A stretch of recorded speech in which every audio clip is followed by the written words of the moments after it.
conversations began in January of 2014. That's when Dan came out to visit me in Austin, see the baby for the first time. Well, it's not like we hadn't still been friends. I mean, there was no need for reconnection per se. The only thing is that since we had the baby, Dan hadn't had the chance to see the baby yet. So, baby wasn't even a year old yet. I don't think, was he? No, couldn't have been. It wasn't like there was these huge periods of time where we didn't see or speak to each other. It just, you know how when you give birth to a child, suddenly your whole world gets turned upside down. So it'd been a little while since then. But then it was March that I actually came to Chicago with my family, and we all kind of sat down and had dinner together. And that's when we took conversations further. And a few weeks later, Danny sent me a few music ideas and broke my head trying to write something to him for about 2 weeks to a month, and then called him up and said, hey, I'm hitting a brick wall because I'm being really hypercritical of my own ideas. And let me come out there and, so I can try these in front of you guys on the fly, because I'm not being I'm being horribly judgmental of my own ideas. So came out there to Chicago, and that's how we had every single writing session for this entire record, was in front of one another instead of utilizing technology while we were in different cities. It was all improvisational in front of each other, on vibing one another, and it was amazing. That's the kind of nice thing about where we've gotten to at this point in our career, is that what Disturbed is kind of open to interpretation. So you listen to this record, it still very much sounds like Disturbed, but there's no doubt that this record is the most diverse record that we've put out to date, and that it contains the most hard left turns we've attempted up to this point in our career to date. Yeah, especially when you're keeping it a secret, it's impossible to get feedback. It was, we had to just trust our guts. Our guts seemed pretty validated when we brought the label in January of, 2015, to actually hear everything. Yeah, they were pretty excited. They seemed as excited as we were. Well, Vegas is a city that everybody goes to hang out from time to time. It's not the weirdest thing to see any of the members of Disturbed in Las Vegas. So it gives you that plausible deniability.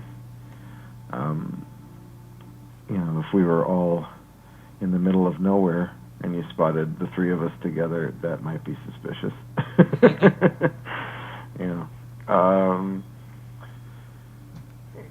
There was a lot of NDAs and white lies and veiled threats and stuff like that.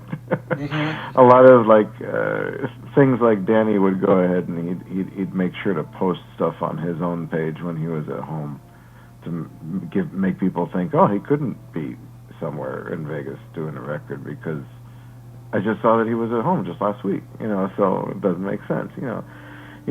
Him and Mike both would jump back and forth from home like every other week.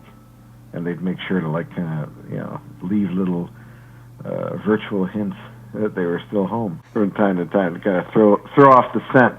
With me, I just told everybody that I'm going to Vegas for 4 months because I'm working with a couple baby bands that I'm co-producing and co-writing with, and that was partially true because I am working with young artists all the time, but that's just not what I was doing in Vegas during that period.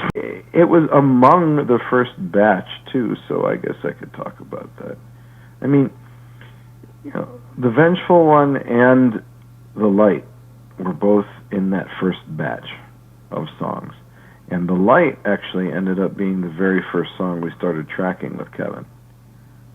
It was something that was so different for us and so unique, and we all recognized the hook and you know, the power of it. And that became our first challenge together, and it was pretty amazing to sit back at the end of it and hear what we had done, and to kind of still have it feel like us, but definitely taken in a very different direction than we'd gone in before. I mean, that's the thing that if there was any sort of plan per se, it was to not have a plan. It was to make sure that any direction was all right, that any suggestion was, you know, considered and followed up on, and you know, it was, there were no limitations, there were no preconceived notions, and so it didn't matter what direction a vibe or a moment or a riff or a rhythm or a melody took us. We just kind of went with it if it felt right. The greatest change is pretty simple. Take a look at Best Buy. Look at Best Buy circa 2000, 2001, and look at Best Buy now. You'll see the greatest change. It'll be very, very blatant. Physical CDs disappearing more and more. You know, not only downloads, but certainly streaming becoming the way of the future. I mean, we live in a digital age, and we're seeing the transition, and it's somewhat of a painful one for the industry, who's been fighting that transition tooth and nail every step of the way, unfortunately. Well, I don't think that there, thankfully, is a need for us to recalibrate. You know, I think that great songs will do what they do. If we've built a platform together with our fan base, and thankfully, they are an entity on their own. You know, they have their own organic growth. They during the hiatus, the Disturbed fan page went from 7 million to now just about 11 million. This is while we were gone. Natural organic growth. I mean, that's crazy. You know, we didn't do that. They do that. You know, so that kind of growth can give you all kinds of confidence. They continue to surprise us, man. Maybe more. Because you know, you know, even the other projects, nothing compares in our life experiences to what we feel when we take the stage together. Really, nothing does. So there's no, you know, it's like the old Porsche commercials. There is no substitute. We're still talking. You know, we're talking production ideas as we speak, and literally we weren't able to start planning anything until about a month ago. So they literally have only just begun. So there's all kinds of ideas. Who knows what direction we're going to end up going, and who knows what is actually in the realm of reality. My ideas, production-wise, our ideas in general, tend to be pretty grandiose and big, and so I usually have to end up toning them down. So we'll see. I don't know. We'll find out. It doesn't feel that way. Our decision to come back really came from one thing and one thing alone, and that was our desire to come back.